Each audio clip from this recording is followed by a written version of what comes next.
Atos capítulo 9, a partir do versículo 19, iremos até o versículo 22.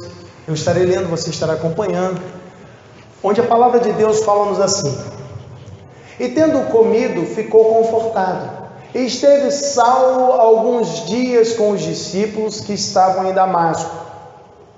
E logo nas sinagogas pregava a Cristo, que este é o Filho de Deus. E todos os que o ouviam estavam atônitos e diziam: Não é este o que em Jerusalém perseguia os que invocavam este nome? E para isso veio aqui, para os levar presos aos principais sacerdotes? Saulo, porém, se esforçava muito mais e confundia os judeus que habitavam em Damasco, provando que aquele era o Cristo. Vamos orar.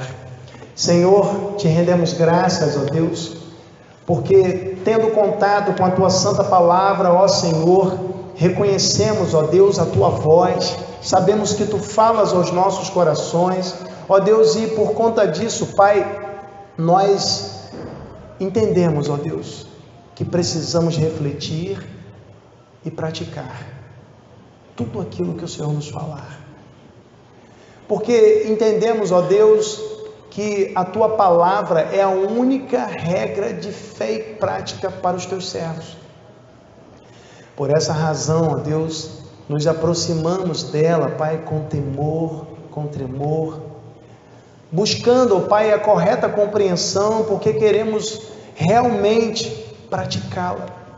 Por isso, ó Deus, pedimos ao Senhor que tu nos dirijas, ó Deus, de maneira que, mediante a exposição da tua palavra, Pai, mediante a interpretação do texto, Senhor, possamos, Pai, ressaltar os princípios eternos que o Senhor já revelou, e assim, ó Deus, refletir nesses princípios e também, Pai, pô-los em prática para a glória do teu nome. Ó Deus, que cada um, Pai, possa fazer essa reflexão, que cada um, ó Deus, possa ter o mesmo objetivo, afinal de contas, ó Deus, somos um só corpo em Jesus Cristo. Ó Deus, é o que eu peço e desde já te agradeço em nome de Jesus. Amém. Você pode se assentar. Irmãos, certa vez, numa palestra que tratava de questões pedagógicas, né, o palestrante, bastante gabaritado, ele afirmou o seguinte, ele falou: olha, é possível que alguém se forme no curso de Direito, tirando 10 em nota máxima em todas as disciplinas, e ao fim do curso não saber nada. E alguns pensaram assim: poxa, mas como isso é possível, né? Ele disse: simples, há pessoas que já se condicionaram a utilizar com muita frequência, com maior frequência na verdade, sua memória de curta duração. Aquilo que no computador, para aqueles que conhecem, se chama memória RAM. Não tem nada a ver com sapo, tá, meu? Memória RAM, memória de curta duração. É aquela memória que ela não vai permanecer, não fica no HD, né? Muitas pessoas já vivenciaram isso e talvez você se recorde. Quantas vezes você, de repente, já fez uma prova e depois da prova você não lembrava mais nada, você, enfim, né, me livrei desse conhecimento, né, que em tese, né, já que você agiu assim, o conhecimento era inútil, né, pelo menos para você, né? Então, isso é possível, né? É possível que alguém aprenda a fazer prova, né? A pessoa aprendeu a fazer prova, mas na verdade ele não sabe nada, ele sabe fazer prova, né? Isso é possível, né? Agora, isso vai fazer com que o profissional, embora ele tenha lá um histórico impecável, vai fazer com que o profissional não tenha tanta qualidade, né? Porque, na verdade, não sabe nada. Ele estudava para fazer prova. Agora, nós lamentamos por isso, porque dependendo da profissão, isso pode causar um estrago irreversível, né? Imagina aí um arquiteto, um engenheiro, né? Pode causar um estrago irreversível. Agora, mais lamentável do que uma profissão exercida de maneira inadequada é, na verdade, alguém que aprendeu a ser crente. Porque, irmãos, diferente do que acontece com um profissional mal formado, que mesmo sendo mal formado, ele pode ser aceito no mercado de trabalho. Alguém que apenas aprendeu a ser crente, mas não se converteu, não será aceito no céu. Então, é algo que nós precisamos pensar, porque é possível que isso aconteça. E hoje eu e Bianca conversávamos, e a nossa oração é que o cristão não aprenda a ser crente, que ele não aprenda, mas que ele se converta, que ele nasça de novo, porque isso é necessário ao homem. Jesus, numa conversa com Nicodemos, ele deixou isso bem claro: necessário vos é nascer de novo. O novo nascimento é uma necessidade do homem, para que o homem possa estar em comunhão com Deus, para que o homem possa ingressar na morada celeste, para que ele possa pertencer à família de Deus, necessário é nascer de novo. Entretanto, irmãos, quando alguém aprende a ser crente, dificilmente essa consciência, essa compreensão chegará à sua mente, porque a pessoa naturalmente ela vai compreender: olha, eu sou crente, por que eu não sou? Eu faço tudo que o crente faz, eu aprendi a fraseologia, eu dou a paz do Senhor, eu falo varão, falo unção, falo até aleluia. Poxa, então o que me distingue aí dos demais, dou até dízimo. Poxa, por que eu não sou crente? Então é algo que nós precisamos pensar. Irmãos, nós estamos diante de um texto que faz parte de um contexto maior, que narra uma história de grande impacto no cristianismo. A história de um homem chamado Saul. Você conhece esse homem chamado Saul? Sabe quem é esse Saul? É o Paulo, né? Paulo, Saul, porque o nome hebraico dele era Saul, né? Não era Saulo nem Paulo. Saulo é a forma grega, Paulo a forma românica, né? Itálica. Mas esse homem perseguia a igreja e de repente, irmãos, aconteceu algo totalmente inesperado para os cristãos, inesperado para os judeus. Pasmem, né? Nem os cristãos esperavam que isso pudesse acontecer. Tanto que, se os irmãos lerem os versículos seguintes, os irmãos vão perceber que os cristãos em Jerusalém desconfiaram. E, meu irmão, será que ele se converteu mesmo? Sei não, acho que isso aí é espionagem, né? Os judeus se surpreenderam. Poxa, esse camarada aí veio com carta, veio com autorização do sumo sacerdote, e agora ele está pregando Jesus. Todos se surpreenderam, porque algo impressionante, impactante aconteceu. Paulo nasceu de novo. Isso, irmãos, é que, na verdade, é o que se espera daquele que professa a fé em Jesus Cristo, o novo nascimento. E o novo nascimento, irmãos, é algo tão impactante que o indivíduo, ele jamais será o mesmo. Ele passa a desfrutar de uma nova natureza, de modo que agora tudo que ele faz, nada tem a ver com a sua antiga natureza. Os seus interesses, as suas expectativas, os seus prazeres mudaram. Agora ele tem prazer na lei do Senhor.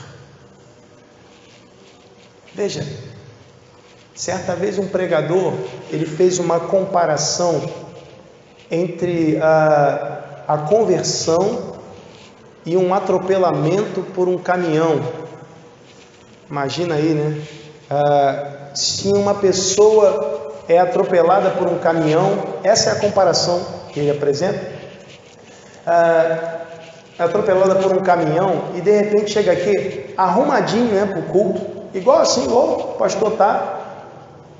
Chega, já pensou se eu dissesse assim, ó, acabei de ser atropelado por um caminhão ali, me jogou longe, mano. Poxa, o negócio foi brabo. Você ia acreditar nisso? Você não ia acreditar, né? Da mesma forma, né, se alguém afirma que se converteu, mas não há um traço sequer de mudança, nada mudou, apenas houve um condicionamento. A pessoa se condicionou. Agora eu me visto diferente, eu falo diferente, mas eu penso do mesmo jeito. O meu interior continua do mesmo jeito, cheio de mágoa, de rancor. Eu continuo da mesma maneira, mas exteriormente eu apresento algo que se adequa ao contexto no qual eu pretendo me inserir. Irmãos, isso não é conversão. É o mesmo que ser atropelado por um caminhão e dizer que não sofreu nada. Tem que ter alguma modificação, tem que ter algo diferente. E por isso nessa noite eu quero falar com os irmãos justamente sobre o novo nascimento. Quero falar com os irmãos sobre algumas evidências que nós podemos perceber na vida de Paulo, essa transformação tão impactante que acontece no Novo Testamento, que influenciou de forma profunda o cristianismo, de modo que grande parte do Novo Testamento foi escrita pelo apóstolo Paulo. Então, nós vamos pensar e vamos observar no texto algumas evidências desse novo nascimento, evidências dessa nova vida que nós podemos perceber aí na vida de Paulo.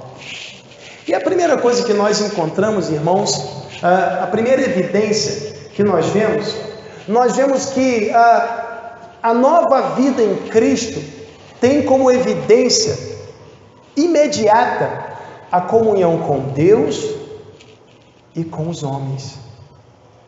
Veja, o texto mostra que, embora alguns esperem uma mudança exterior, as pessoas estão mais preocupadas com outro tipo de transformação, né?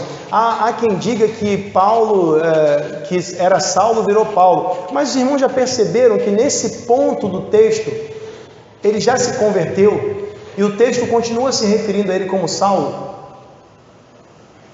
Ele não se transformou em Paulo. Ele sempre foi o Saul. Mas para os gregos, Saulo, para os romanos, Paulo, assim como o João é John e o John é Juan, mas todo mundo é João, né? Então são apenas formas diferentes do mesmo nome. Mas perceba, não houve mudança de nome, não houve mudança de vestimenta, mas há uma mudança que surpreende. Ele permanece. Veja o que o texto diz. Ele esteve alguns dias com os discípulos. O que Paulo intentava fazer com os discípulos até então?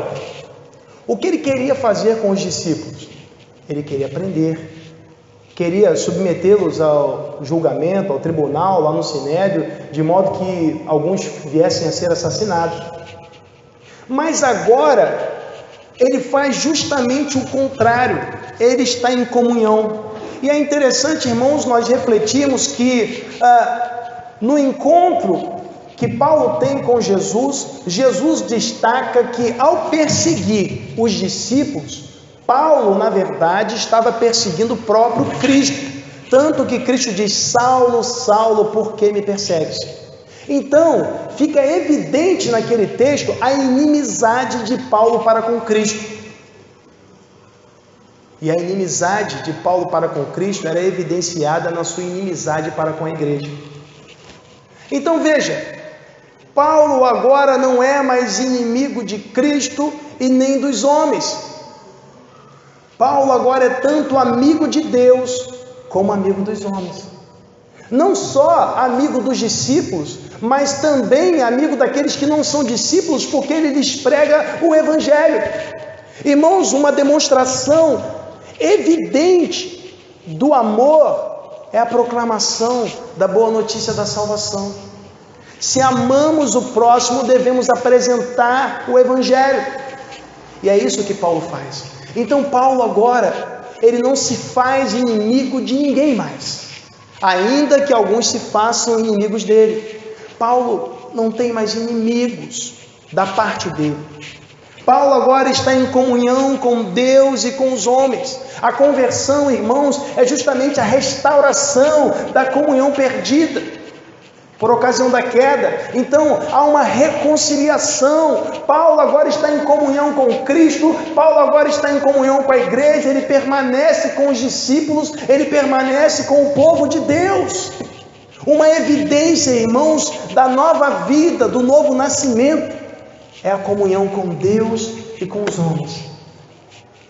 Lamentavelmente, há quem pense que é possível ter apenas comunhão com Deus e não com o povo de Deus.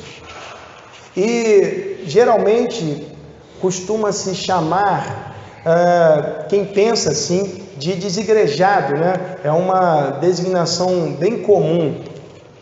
Mas algo que nós precisamos de entender, irmãos, é que a comunhão, a vida comunitária, a congregação, o congregar é essencial para a nova criatura. A nova criatura, ela tem o desejo, deve ter esse desejo e deve ser natural de estar com outros que nasceram de novo. De estar, o discípulo quer estar com outros discípulos. Porque os discípulos, eles têm um mestre em comum, eles têm um assunto em comum, como nós vemos em Atos capítulo 5, versículo 42, que todos os dias no templo e de casa em casa não cessavam de ensinar e anunciar a Jesus o Cristo. Nós temos um assunto em comum, nós temos um mestre em comum e nós temos um destino em comum. Vamos morar no céu. Então, se temos tanta coisa em comum, é natural que nós nos unamos, que nós nos reunamos, e Cristo deu esse exemplo. Cristo sendo o próprio Deus, Cristo era o único que podia realmente ser um desigrejado, né? Cristo podia falar: não quero comunhão com vocês, vocês são pecadores, eu vou matar logo todo mundo e pronto, né? Mas a Bíblia diz que Deus prova o seu amor para conosco, em que Cristo morreu por nós, sendo nós ainda pecadores. Cristo, ele abriu mão de muitas de suas prerrogativas e se uniu aos pecadores ali.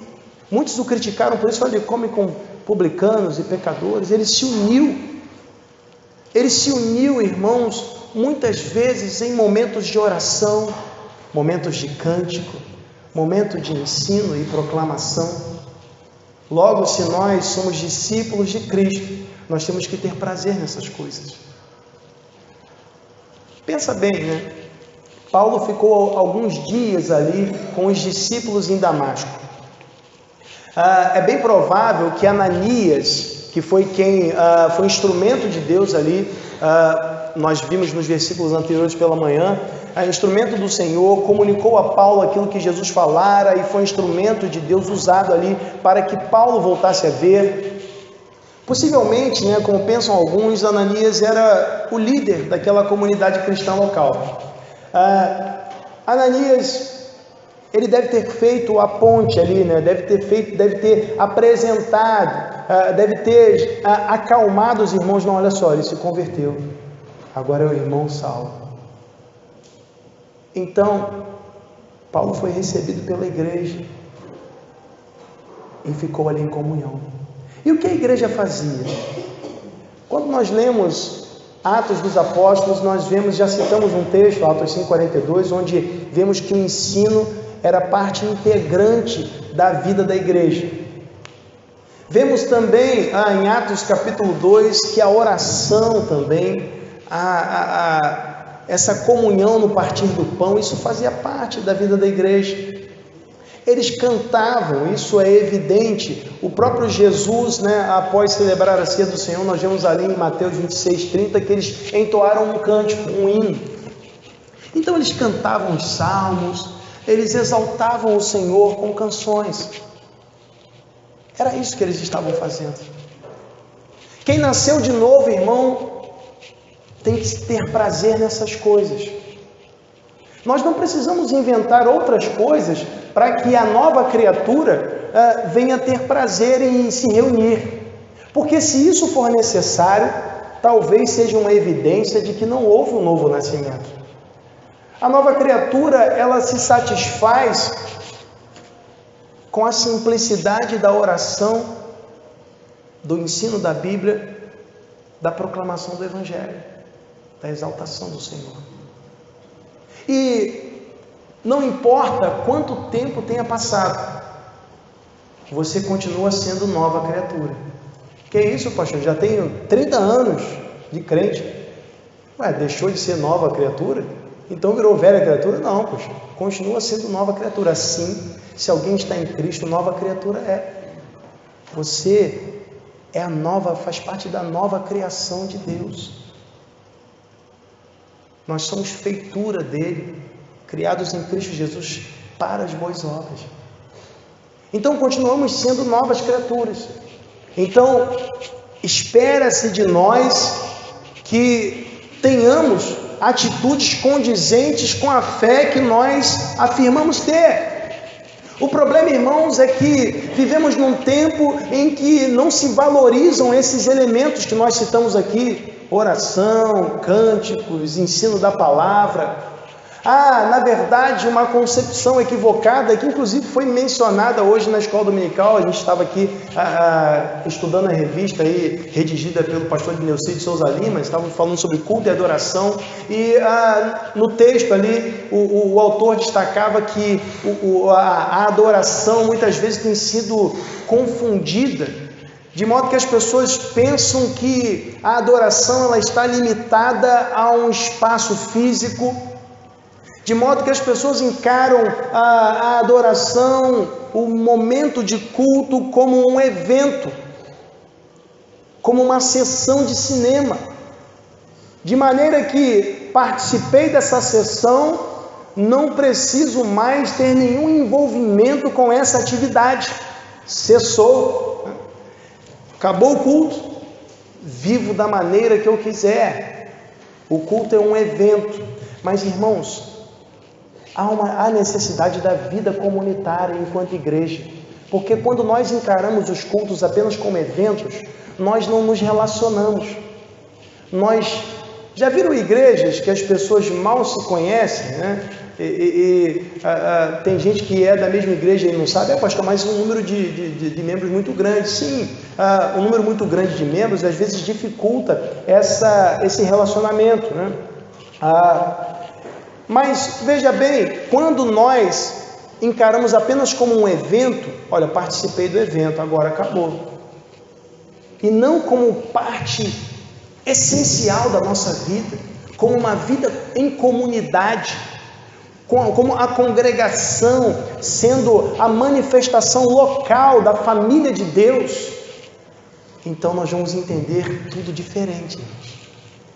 Nós vamos entender que nós somos igreja, estando aqui dentro ou estando lá fora, e que cada irmão é importante. Nós estamos conectados, estamos unidos, não por causa de bancos, nós estamos unidos por causa do sangue de Cristo. Então essa compreensão chegou ao coração de Paulo. Paulo entendeu que o vínculo que unia a comunidade cristã ali em Damasco era muito maior do que o vínculo que unia o judaísmo. Ele entendeu que agora ele era filho de Deus. Os irmãos ali, Ananias o chamou irmão Saulo. Ele se entendeu como parte da família, como servo de Jesus Cristo. E é isso que nós precisamos entender. Quando nascemos de novo, é necessário que tenhamos comunhão com Deus, mas comunhão com os homens. A vida comunitária se reveste de grande importância, porque não existe igreja de um só. Igreja já é uma palavra plural. No grego, a palavra traduzida como igreja é uma palavra plural. que nós normalmente, destacamos a tradução chamados para fora, destacamos assim, Então, tem um plural. Se é plural, é mais de uma. Não tem como existir um cristianismo particular, autônomo. Não existe igreja de um. Nós somos a igreja. Segunda coisa que quero destacar, irmãos, a respeito dessa temática, evidências de uma nova vida. Segunda evidência que percebo no texto, e aí nós já avançamos para o versículo 20, é a consciência da missão. Consciência da missão. Veja que Paulo, ele não demorou para compreender a missão da igreja. O texto diz, e logo, veja, a palavra grega ali traduzida como logo dá a ideia de imediatamente. Imediatamente, Paulo, ele nas sinagogas pregava a Cristo, que este é o Filho de Deus. Veja, irmãos, ele apresentava Jesus como o Cristo, como o Messias, como o ungido do Senhor, e ele afirmava que Jesus é o Filho de Deus. Essa expressão, ela era característica dos cristãos, embora só apareça uma vez em Atos e só aparece nesse momento. É bem verdade que nas suas cartas Paulo usa essa expressão várias vezes, mas em Atos, somente aqui, a expressão Filho de Deus aparece. Essa expressão, ela tem ligação com a divindade de Cristo, embora alguns pensem que não era exatamente isso que Paulo tinha em mente ao falar, mas é possível que sim, é possível que haja uma ligação aqui com a divindade de Cristo, até porque, irmãos, filho de homem é homem, filho de peixe é peixe, filho de Deus é Deus. Bom, mas o que nós percebemos, irmãos, é que Paulo de imediato ele se empenhou em pregar o Evangelho. Irmãos, quem nasceu de novo não consegue esconder a verdade que transformou sua vida. Quem nasceu de novo tem a consciência de que tem uma missão, não consegue se calar, precisa falar. Imagina, pensa comigo, se você descobrisse gratuitamente a cura para o câncer, gratuitamente, você não ia falar para ninguém. De repente você, enfermo ali, utilizou, se curou, mas não vou falar para ninguém não, é ruim, corre atrás. Será? Irmãos, a maioria de nós, tenho certeza, que de imediato, logo, falaria para os seus familiares. Em seguida, divulgaria a outros. Da mesma forma, irmãos, é o Evangelho. Essa verdade transformou as nossas vidas. A palavra da salvação mudou o nosso ser. E agora, irmãos, nós devemos comunicá-la porque ela é a cura para o estado mal da alma. É a cura para o pecado, para a condição do homem. Então nós devemos comunicar essa verdade, tendo em mente que sem essa verdade, as pessoas não podem invocar o nome do Senhor. O próprio Paulo, ele faz essa afirmação em Romanos capítulo 10, versículo 13, ele diz, todo aquele que invocar o nome do Senhor será salvo.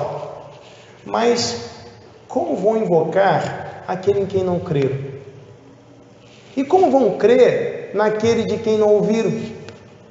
E como ouvirão, se não há quem pregue? Então, a necessidade da pregação, ela fica evidente nas Escrituras.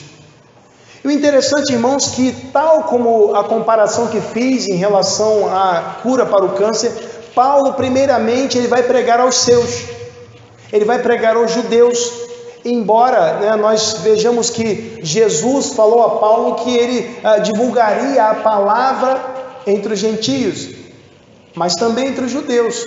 Então, ele, de início, ele vai pregar nas sinagogas. Agora, eu fico pensando, irmãos, que isso requereu de Paulo uma grande coragem moral. Pensa bem, né? Ele foi até as pessoas que o conheciam antes. Irmãos, não é mais fácil, né, pregar em lugares distantes, onde as pessoas não nos conhecem, né? É mais fácil. Tem gente que até prefere, né? Ah, pastor, eu prefiro pregar lá longe. Quando a gente ouve uma afirmação dessa, é preocupante, né? Por que você quer pregar lá longe e quer pregar aqui? Tem algum que tá vacilando em algum ponto aí, meu irmão? Mas há pessoas que têm vergonha de pregar para aqueles que os conheceram no passado. Eu me lembro, irmãos, que quando recebi Cristo como Salvador, também tinha uma certa dificuldade de falar com os meus amigos do passado, mas Deus incomodava o meu coração, né? Já até compartilhei com os irmãos, mas houve uma ocasião em que um dos meus amigos, né, passou, né, senti aquele desejo e aquele incômodo, né? Poxa, eu preciso pregar o Evangelho para ele. Mas naquele momento eu relutei. Como falamos pela manhã, né? O cristão, ele às vezes se opõe, às vezes ele reluta diante da vontade de Deus, mas ele se arrepende. E, enfim, obedece, como Ananias fez. Ananias apresentou suas objeções para ir ao encontro de Paulo, mas por fim ele atendeu a ordem de Jesus Cristo. Então não falei naquele momento. Passou uma semana e aquele jovem, né, ele cometeu suicídio, né? Então, naquela ocasião, lamentei muito, né, por não ter pregado o Evangelho. Mas a conclusão que eu cheguei foi que quando nós não pregamos, irmãos, as pessoas permanecem mortas nos seus delitos, nos seus pecados. Como ouvirão se não há quem pregue? Mas Paulo, ele vai ao público que conhecia a sua conduta, as pessoas que sabiam que ele portava cartas do sumo sacerdote, que ele tinha autorização para prender, fazer e acontecer. Ele vai até aquelas pessoas, imagina só, como se fosse alguém que de repente estava acostumado a se embriagar, e volta lá aos seus companheiros de copo e prega o Evangelho. Paulo volta àqueles que também ansiavam por destruir os cristãos e agora apresenta Cristo diante desse auditório. E veja a resposta, né, a reação dessas pessoas. O texto diz que todos os que o ouviam estavam atônitos e diziam: não é este o que em Jerusalém perseguia os que invocavam este nome, e para isso veio aqui, para os levar presos aos principais dos sacerdotes? Eles esperavam que Paulo trouxesse alguma notícia do sumo sacerdote, que Paulo desse alguma orientação a respeito de compreender os cristãos. Esperavam qualquer coisa, mas menos que Paulo anunciasse a Jesus o Cristo. E ele foi lá e o fez, irmãos, correndo o risco de enfrentar toda a oposição. E nós vemos mais à frente que Paulo enfrentou a oposição, até porque o próprio Cristo disse que iria mostrar a ele que importava ele padecer pelo seu nome. Mas o que nós vemos, irmãos, de maneira evidente, é que Paulo tinha consciência da missão da igreja e ele pregava o Evangelho. Você não vai ver na pregação de Paulo chegou para aqueles judeus, aquelas pessoas que conviveram com ele antes, e ele não disse: Jesus te ama. Ele não disse: Jesus tem uma obra na sua vida. Não, ele disse que Jesus era o Cristo, o Filho de Deus. Ele falava da obra redentora.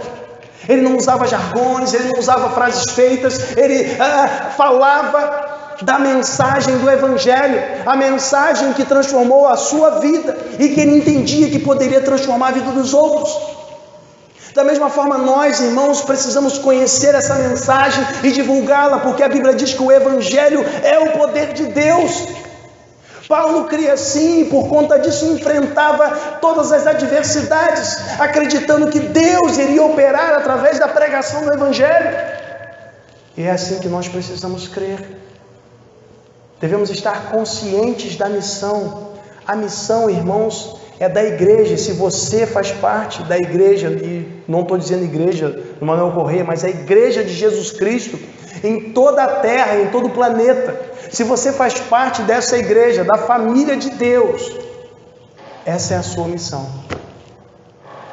Então precisamos nos conscientizar da missão. Precisamos entender que há pessoas que precisam ouvir do Evangelho, e elas só vão ouvir se nós pregarmos. É você que está do lado dessa pessoa, você que trabalha com essa pessoa, você que estuda com essa pessoa, você que mora ao lado dessa pessoa, você que tem relações diversas aí, seja comerciais, qualquer tipo de relação, você deve apresentar o Evangelho. Não importa que eles sejam de semblante duro e obstinados de coração. Devemos cumprir nossa missão. Devemos nos conscientizar. Porque, irmãos, dizer que nascemos de novo e não nos empenharmos no cumprimento da missão é como um doente que afirma que foi curado, mas não consegue fazer aquilo que a sua doença o impedia de fazer. Olha, eu estou curado, né? Poxa, mas qual era a sua doença? Eu não conseguia andar. Então anda aí, não consigo. Então como que você está curado? Eu nasci de novo, então prega o Evangelho. Não, pregar não, tá doido? Isso é coisa de pastor, tá doido? Como? Comunicar a boa notícia da salvação é necessário. Só assim os outros poderão invocar o nome do Senhor. Paulo chegou a essa compreensão de maneira rápida. Nós também precisamos entender isso. Terceira coisa que quero destacar, irmãos, terceira evidência que percebo aqui na vida de Paulo é que o novo nascimento naturalmente produzirá em nós um desenvolvimento espiritual. Quem nasceu de novo deve estar em constante desenvolvimento. E aí, irmãos, eu olho para a vida de Paulo, pensando no seu histórico. Paulo, ele viveu em Tarso, né, uma cidade que tinha uma universidade de destaque, a Universidade de Tarso. Paulo, ele foi educado, né, no âmbito religioso ali por Gamaliel, que era um ícone do farisaísmo, um homem de muito conhecimento. Paulo, ele morava numa cidade que, por cooperar ativamente com o Império Romano, o imperador deu a cidadania romana a todos ali. Por isso Paulo tinha a cidadania romana de nascimento. Paulo, ele tinha muito conhecimento sobre o Antigo Testamento, tinha conhecimento sobre a filosofia grega, mas quando nós lemos o versículo de número 22, nós vemos que o texto, na nossa versão, a revista corrigida, diz que ele se esforçava muito mais. Mas se alguém tiver aí a revista atualizada, vai ver que Paulo se fortalecia. Porque essa é a ideia, né? Paulo, ele estava crescendo, ele estava em desenvolvimento. Que isso, pastor? Paulo já sabia muito. Irmãos, ninguém sabe tudo. O servo de Deus é um eterno aprendiz. A palavra discípulo expressa essa verdade. Nós somos aprendizes, somos alunos, somos seguidores. Só há um mestre, é Cristo. Ele tem todo o conhecimento. Nós não conseguimos conhecer muita coisa. Nossas mentes são limitadas, por mais que nós nos esforcemos, falhamos. E o tempo passa, irmãos, a idade avança e já não conseguimos reter tanta coisa. Recentemente fiz 40 anos, né? E a gente percebe, né, os sinais da idade, né? A coisa fica mais lenta, né? Nós somos limitados, mas estamos em constante aprendizado, constante desenvolvimento. Ninguém sabe tudo. Paulo estava aqui se desenvolvendo. Agora, é interessante, irmãos, ressaltar que o fortalecimento de Paulo, ele não era apenas físico, porque alguém pode pensar, poxa, pastor, mas ele estava fazendo jejum lá de 3 dias e tal, então agora ele estava se recuperando fisicamente, é isso que o texto quer dizer. Não, se você perceber no texto, o fortalecimento de Paulo está diretamente ligado ao fato dele confundir os judeus que habitavam em Damasco, provando que aquele era o Cristo. Então Paulo foi se fortalecendo, ele foi cada vez mais sendo aperfeiçoado, de modo que ele conseguia articular, conseguia mostrar os textos do Antigo Testamento, evidenciando que Cristo, que Jesus de fato era o Cristo. E é disso que o texto está tratando. Agora, irmãos, isso nos faz pensar. Se nós nascemos de novo, é necessário que também entendamos que estamos num processo de aperfeiçoamento. Se o processo é de aperfeiçoamento, significa que nós devemos estar em desenvolvimento, devemos estar melhorando nossa relação com Deus, com os homens, e tudo isso depende também da maneira como nós vamos lidar com a Bíblia, como nós vamos nos dedicar a essa relação com Deus através da oração. Então, irmãos, nós estamos diariamente nesse processo e a Bíblia nos convida a buscarmos esse crescimento, tanto que em 2 de Pedro 3,18 a Bíblia diz: antes crescei na graça e no conhecimento do Senhor Jesus. Precisamos, irmãos, entender que estamos nessa caminhada e devemos estar a cada dia galgando degraus maiores.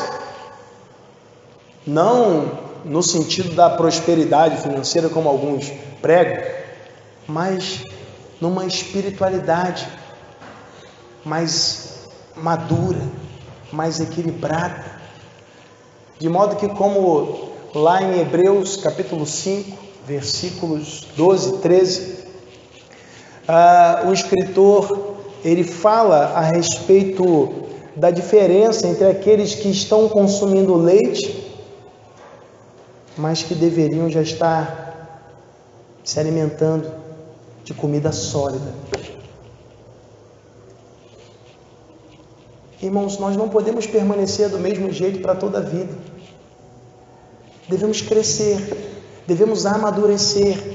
Não podemos ficar nos rudimentos para sempre, não podemos ficar falhando nas mesmas coisas. Irmãos, temos que buscar, temos que lutar pela santidade. Temos que nos empenhar, irmãos, porque nós nascemos de novo, como citamos Efésios 2,10, quando a Bíblia diz que nós somos feitura do Senhor, criados em Cristo Jesus, para as boas obras, para que andássemos nelas. Nós fomos, irmãos, recriados, nós nascemos de novo para as boas obras, porque através das nossas boas obras o nome de Deus é glorificado, como Jesus afirma em Mateus 5,16. Então, irmãos, nós devemos nos engajar nisso. Quem nasceu de novo tem que mudar o alimento. Não pode permanecer com o alimento de antes, o alimento do mundo, estragado, podre. Tem que começar sim, aquele que nasceu de novo começa com o leite, mas precisa avançar para o alimento sólido. Precisa crescer, precisa amadurecer, precisa abandonar as coisas de menino. Quando era menino eu falava como menino, sentia como menino, pensava como menino, mas cheguei a ser homem, deixei as coisas de menino. Devemos abandonar a infantilidade espiritual e buscarmos a cada dia o crescimento. Não podemos permanecer fazendo as mesmas coisas, irmãos, devemos crescer, ser diferentes, devemos resplandecer a luz de Cristo nesse mundo tenebroso. Precisamos entender que uma nova vida é também uma nova caminhada. E devemos estar caminhando, reconhecendo que somos imperfeitos e tal como Cristo nos falou, devemos ser perfeitos, como é perfeito o nosso Pai Celestial. Essa é a nossa meta. Jesus disse em Mateus 5,48: sede vós perfeitos, como é perfeito o vosso Pai Celestial. Ele falou isso porque nós somos imperfeitos, mas temos que estar na busca da perfeição, sabendo que enquanto carne nunca vamos alcançar plenamente, mas precisamos continuar buscando como se fosse possível alcançar. Porque quem nasceu de novo, irmãos, deve estar em comunhão com Deus e com os homens. Quem nasceu de novo, irmãos, deve ter consciência da missão. Quem nasceu de novo deve estar em desenvolvimento espiritual. Agora, a pergunta é: diante da pregação do Evangelho, diante da boa notícia da salvação, o que falta? Jesus deixa um convite: arrependei-vos e convertei-vos, ou arrependei-vos e crede no Evangelho. Marcos 1,15. Não importa se em algum momento você entendeu, se convenceu de que era crente, mas depois percebeu: poxa, não experimentei esse novo nascimento. Não importa. O que importa é essa decisão ao lado de Cristo, é arrepender-se e crer no Evangelho, porque daí para frente tudo é diferente. Daí para frente as coisas velhas passam, tudo se faz novo. E não importa o que vivemos antes, Deus, Ele nos transforma e faz de nós novas criaturas. E esse convite, essa oferta de graça, ela é feita a toda criatura, a todo ser humano. E não importa o que já vivenciamos ou experienciamos, a oferta permanece. Deus, Ele continua convidando o homem ao arrependimento. E o homem que ainda não fez, continua tendo de fazer. Porque sem fé é impossível agradar a Deus. E a fé não tem nada a ver com pensamento positivo. A fé tem muito mais a ver com entrega, com comprometimento, fidelidade. Então, a fé que o Senhor requer de nós é essa entrega nas suas mãos, para que Ele realize a obra em nós. E é para esse tipo de fé que o Senhor te convida, para viver em novidade de vida, para nascer de novo, e nascendo de novo, estar em comunhão com Ele e com o seu povo. Nascendo de novo, ter a consciência da missão e comunicar essa verdade a outras pessoas. Nascendo de novo, entrar nesse processo de aperfeiçoamento, de desenvolvimento espiritual, de modo que juntos possamos, com as nossas boas obras, glorificar o nome do nosso Deus, porque é isso que o Senhor espera de nós. Vamos orar. Senhor, te damos graças, ó Deus, pelo privilégio, Pai, de podermos refletir sobre a Sagrada Escritura. Te agradecemos, ó Deus, porque sem o Senhor, Pai, nada podemos fazer. E entendemos, ó Deus, a necessidade, Pai, de tratarmos, ó Deus, desse assunto, refletirmos e praticarmos. Ó Deus, que o Senhor continue a nos falar, a nos dirigir, ó Deus, a nos guiar, para que em cada uma de nossas atitudes o Teu nome seja glorificado, de maneira, Senhor, que possamos, tal como foi pregado, ó Deus, viver para a Tua glória, ó Pai, anunciando o Evangelho a toda criatura. Ó Pai, É o que nós te pedimos e desde já te agradecemos em nome de Jesus. Amém.